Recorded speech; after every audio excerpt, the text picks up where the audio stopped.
Seems Uber's in a tight spot these days. The mogul may find it difficult to navigate given the challenges up ahead. Let's talk about it on the other side of the 30.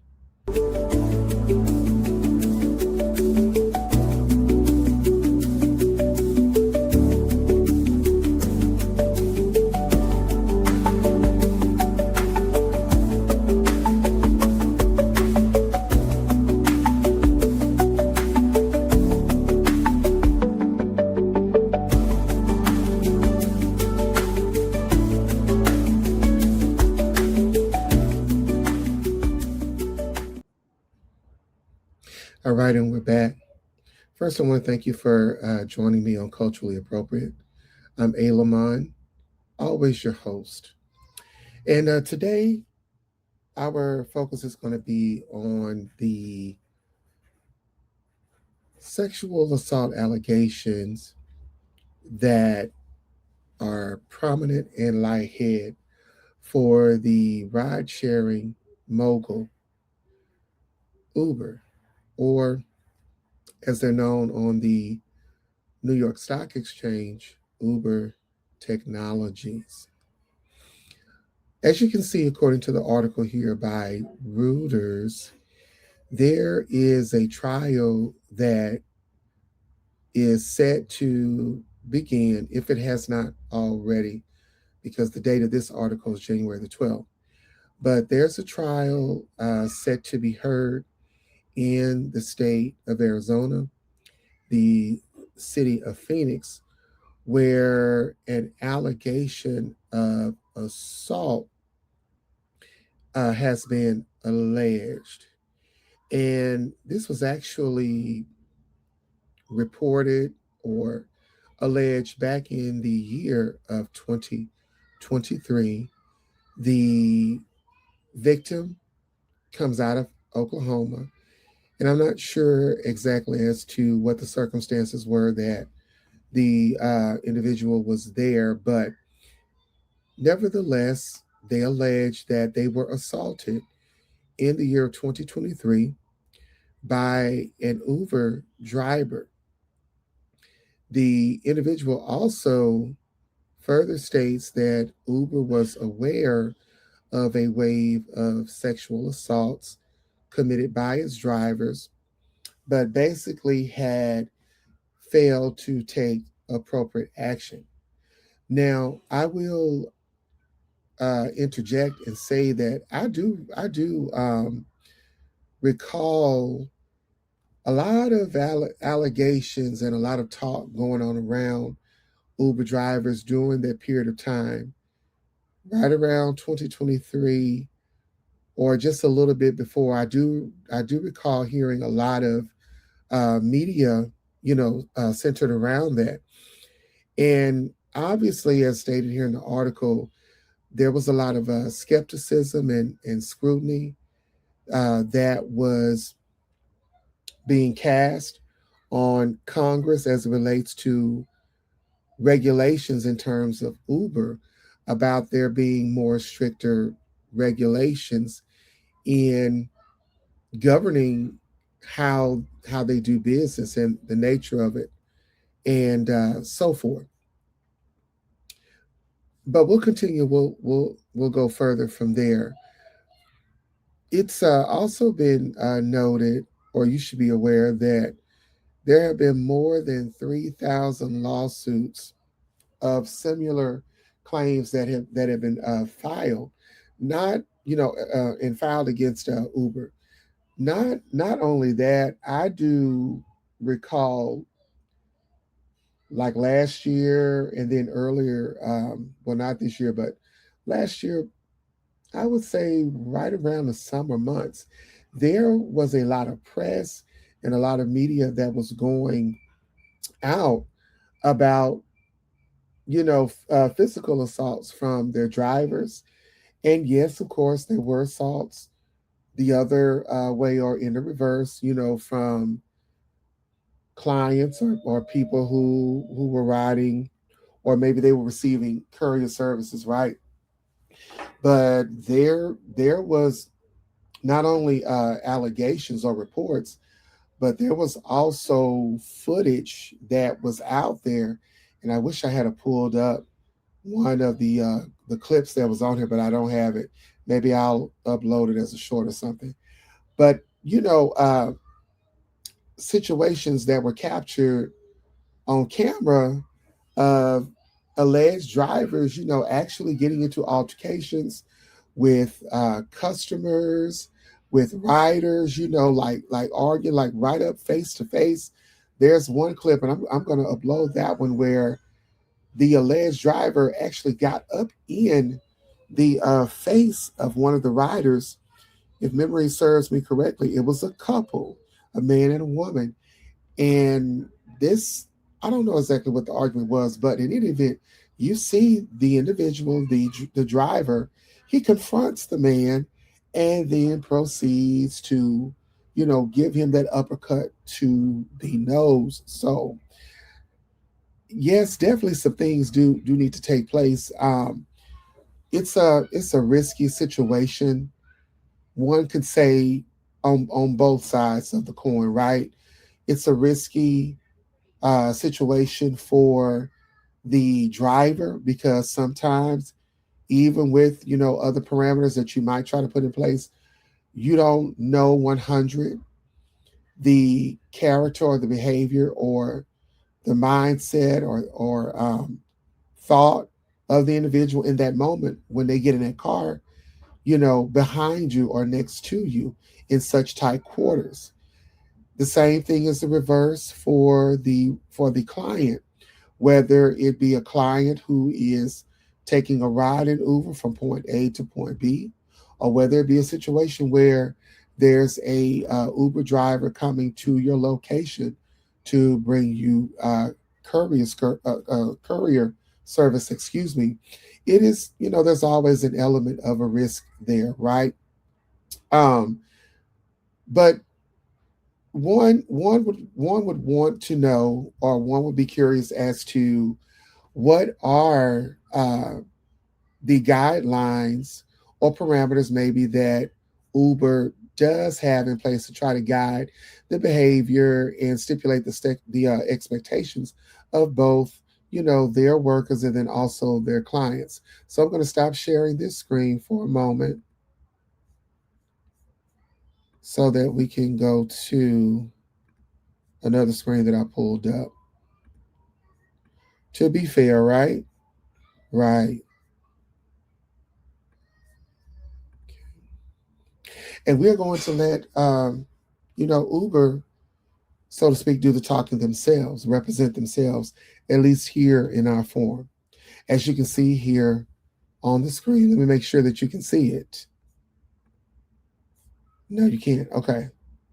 All right, good. Let me make it bigger. I'm glad I checked, man. I would have been just talking and would have been nothing there but a ghost or my face. Okay, let's get there. There we go. Voila. Okay. So Uber does have community guidelines here in place, and these are some of the ones that they spotlight. As we see here in the reading, not following any of our community guidelines, and this is from Uber, not following any of our community guidelines may result in the loss of access to your Uber accounts. And I'm quite sure that goes both ways, right? Okay. The first bullet, it says drug use and open containers of alcohol are never allowed while using Uber apps.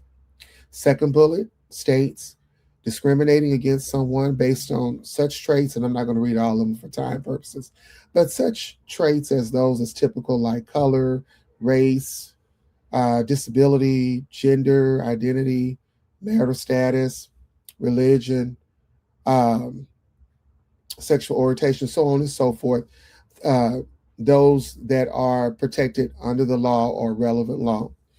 The next bullet down reads knowingly refusing a rider a trip because of their service animal. Next one reads using Uber apps to commit any crime, which, yeah, that's definitely a risk right there because of the information that people are able to garner using the app, so to speak, in connection with being a Uber representative or a driver of some sort, right? Okay, so there's a lot of weight that has to really rest on Uber, and they do have to put a lot of things in place, because I would say you're an open target, or you're given, uh, target for accusations and things and so forth. And I will tell you that even though they implement background checks, or at least they say that they do that. We'll get into that as well. But there have been times where people have come and brought me things through Uber, and you don't match nowhere near the face profile, less alone the name and or the vehicle as stated in the app. You know, so there's a lot of skepticism there. But hey, in our world today where you're wanting things to be instant, who's really checking, right? Except for in situations, like what's going on right now. Okay, and then the last one, which is or has been the focus of discussion, is sexual assault or sexual misconduct. Okay, so I want to go to the next screen. So let me stop sharing on that one, and let me go and pull up the next one that I want to go to concerning them.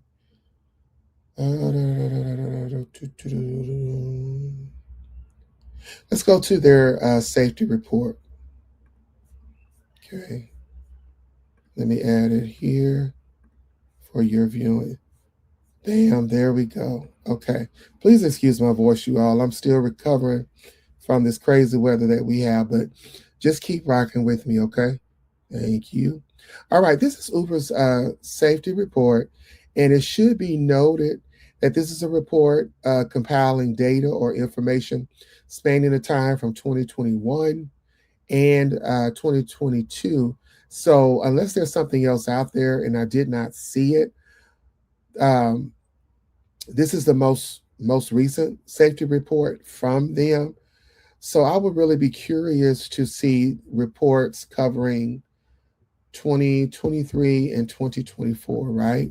Okay, because the current case that's being heard in Arizona is spanning from allegations from 2023. Okay, but let's go forward here. What they're saying here in their report is that, let's just read it as we see it. As shown in Uber's previous safety reports, critical safety incidents remain extremely rare. Okay, so apparently, according to them, safety reports, or critical safety incidents rather, were extremely rare in their findings according to previous reports. And then I'm assuming this one here. In fact, they say 99.9998% of Uber trips end without one of the safety incidents included in this report, and 99.9% of Uber trips end without any, and they have that in bold, any safety related issue at all. During the time frame covered in this safety report, Uber received reports of the following: 153 motor vehicle fatalities, 36 physical assault fatalities, or assaults ending in the loss of life, something fatal. And then they go on further to note there, as homicides increased nationally, Uber unfortunately also saw an increase in physical assault fatalities compared with our previous safety report. So it almost reads as though maybe they're trying to correlate the rise nationally in homicides with the rise that they saw in physical assaults and fatalities during the specified time period that I mentioned earlier. Okay, and then the last bullet reads 2,717 incidents across the most serious categories of sexual assault and misconduct. This represents a decrease, meaning that number, the 2,717, represents a decrease of 22% in the rate of reports compared with our second safety report. I wonder when they started doing the reports. Guess I should have looked it up, but you can check that out for your own on your own. Leave me a comment. with our second safety report, an even larger decrease of 44% compared with the first safety report. So, according to their data in their report, incidents, in the serious categories that we mentioned here, went down about 44%. Okay. Now I want to go to see what does Uber report? What measures do they report that they implemented in an attempt to try to minimize these type of issues, right? So let's stop sharing right here, and then we're going to go to the next screen here. Is it the one? I'm trying to make sure it's the one that I want. Yes, there we go. Okay, let me make sure that you can see what I see and you can. There we go. Okay. All right. So this is a reference or information as provided by Uber Newsroom on safety, innovating, and improving across a range of areas, at least that they list here, right? So from left to right, they have here the area of platform access. We have strong standards limiting access to the Uber platform and enforcing appropriate behavior. And then they give us the indicators of that or the measures took, such as driver background screenings, annual background checks, and I guess sometimes these auto renew or they ask you to renew it, and then implementing community guidelines, as we just saw there. Then over to the next column, features and technology. We build innovative safety features and use technology to raise the bar on safety. And then they give us a list of things here that they've done. And it looks like they put it in chronological order. They've got here since day one. They've implemented GPS tracking and two-way ratings. And, those are things or measures that you try to put in place as a way of maybe trying to keep some checks and balances there and maybe getting customer feedback on experience and then vice versa, even with their drivers, right? Let's see. We'll go down to. I won't read all of that. We'll look at 2022. They implemented live help from ADT Safety Agent. Record my ride. 2024 safety preferences. PIN verification for drivers. Rider verification, and then most recently here in 2025, preferences for women. Okay, there was something else I was looking at here that I wanted to make a reference to. It might be here where I see what about the live help. I am going to tell you, Uber, y'all need to continue working on that system and improving it because whenever I have to use it, let's say for instance, if one of your couriers brings me the wrong order or puts my order at the wrong place, it seems like it takes a minute for me to be able to reach a live representative.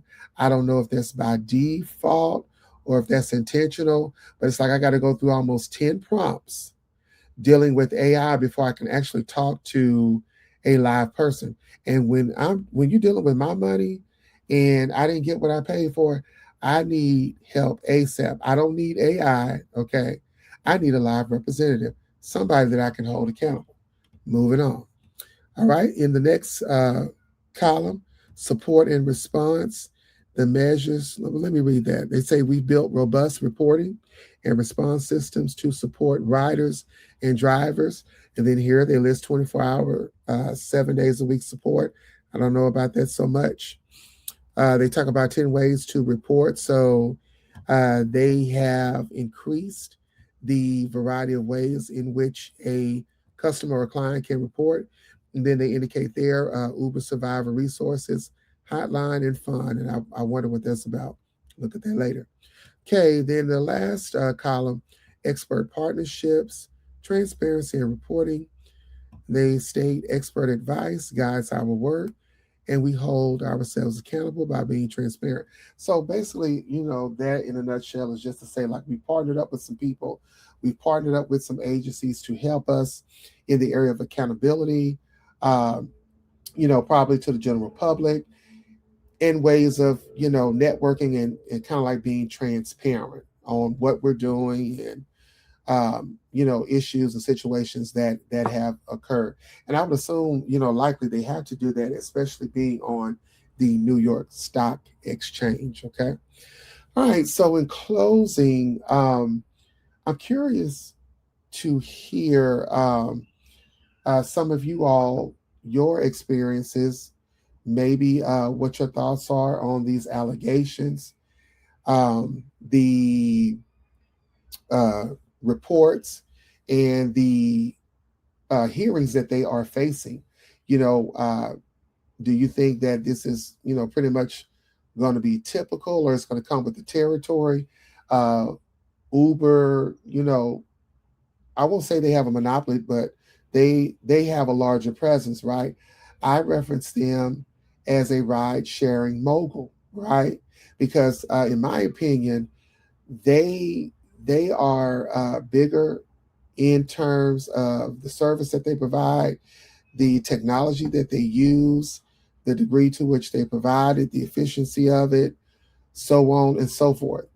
Uber is multinational, right? They are worldwide. They are regulated. Now, it should be noted that the regulation, in ways, it's going to differ as you cross territories, right? As you go from local to state and then national, and then so on and so forth. But I am of the opinion that yes, Uber, there are some changes that you do need to make.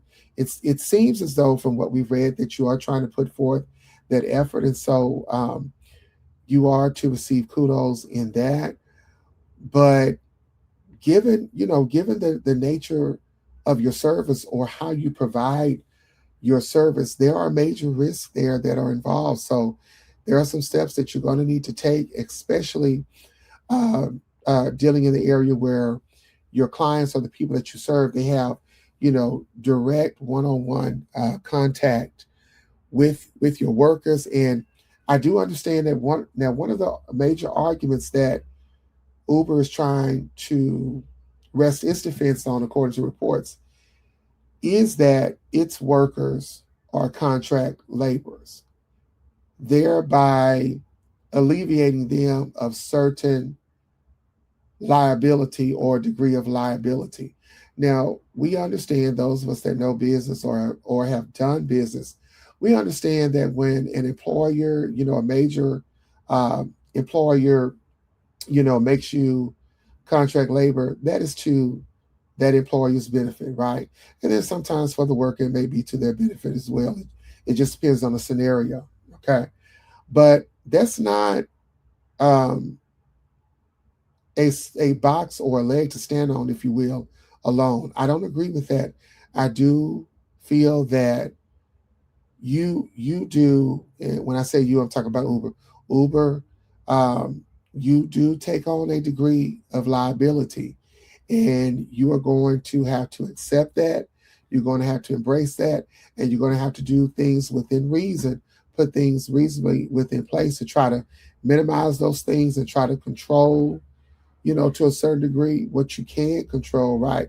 Or else, you all are going to become a permanent staple, if you will, down there at Ye Old Courthouse. And I'm quite sure that you would have your representatives would have better things to do. Your attorneys probably don't mind because there's money in their pocket, right? They're running back and forth to the bank. But just overall, you don't want that type of press, and you don't want that type of reputation. And your reputation right now is under scrutiny. So leave me a comment down below. Let me know what you thought of the information that I presented today. Let me know your thoughts on the topic. Do you agree? Do you disagree? What's your perspective on it? Please don't forget to like, share, and also to subscribe. And until next time, I will see you on the other side of the 30.